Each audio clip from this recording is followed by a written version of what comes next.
guys, Spinthedemon. If you take a look at these games, they obviously have one thing in common. They're all Sega Saturn games. Well, you know, I'm getting ready, I'm packing things up, and I noticed, us as Sega Saturn collectors, we have a lot of different breeds. We don't have a uniform collection at all.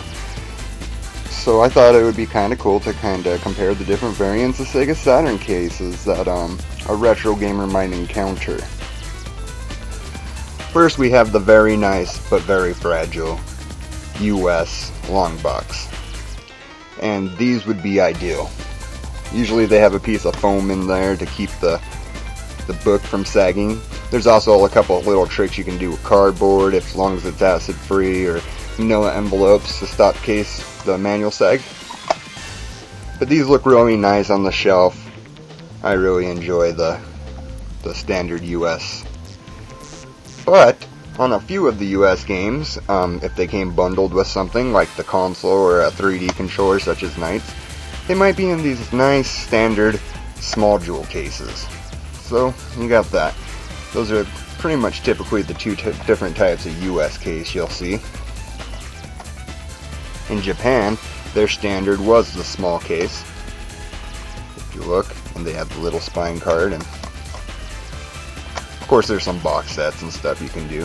But these are pretty nice on the shelf too. They look like, you know, Dreamcast, PlayStation 1, anything that's in these jewel cases, and these are super easy to replace. I can't walk into Office Max and say I need a case of these Sega Saturn cases, but I can walk into Office Max and get a case of jewel cases.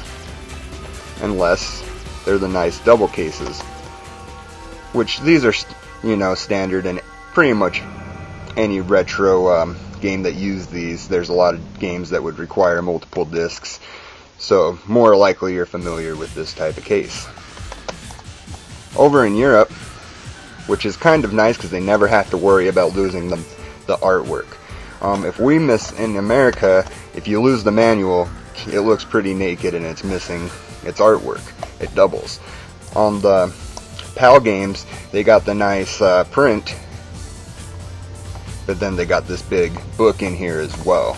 So they got a little bit of both. Now here's the bad thing. These things don't like to stay in place. A lot of people just put them in sleeves and just keep them on the bottom part.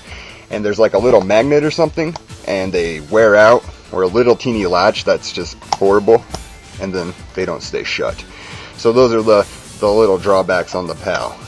More likely you don't have a lot of collecting. There's not going to be a lot of resellers who kept these in prime condition. They get thrown in boxes. They're very fragile. They're like eggs. They're going to crack. And more likely when you're picking up Saturn games, you might find the disc only. And they're expensive to get complete. They're just so fragile. So disc only doesn't look as pleasant to a lot of collectors. They don't like it. They like to display. It's hard to see on the spine and stuff like that. Also, you might get a book in game, which is kind of hard because no DVD case is longer like the long box. So these kind of look tacky on the collection and stuff like that. You might find yourself spending a lot of money to complete them. Maybe you just want to play the games and you're not worried about being a completionist and having, you know, the expensive investment to complete all. There's a great site called thecoverproject.com. I'm sure you guys are familiar. If you're not, there's a link. Great site, and you can take those disc onlys and make yourself a printed case. And the printed cases actually look pretty nice next to the long box cases. You can do them US or Japanese usually, and that's, you know, kind of a better route than this, or even that. And just a quick little 5-minute video. I've been packing up stuff, and I just noticed how many different breeds of Saturn case I had. Let's see if I can get these so you guys can see again.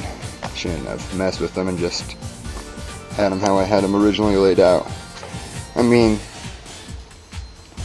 a typical Saturn enthusiast is going to have a mix of stuff like this. There's great Sega Saturn exclusives that only went over to Japan. A lot of the times you can't get the US game, but maybe you could find the PAL game for a little bit cheaper, and it's in English. I know when I get my Panzer Dragoon Saga, I think I might get the PAL demo to try it out for like $20-30 and then go for a complete US one. we can dream. I'm willing to go to 200 if it's in really nice condition, but not anytime soon. This will be next year, but I really want to play that one. Show you guys the different little variants. I had an extra 5 minutes before work, so I thought this would be fun. You guys have a great one.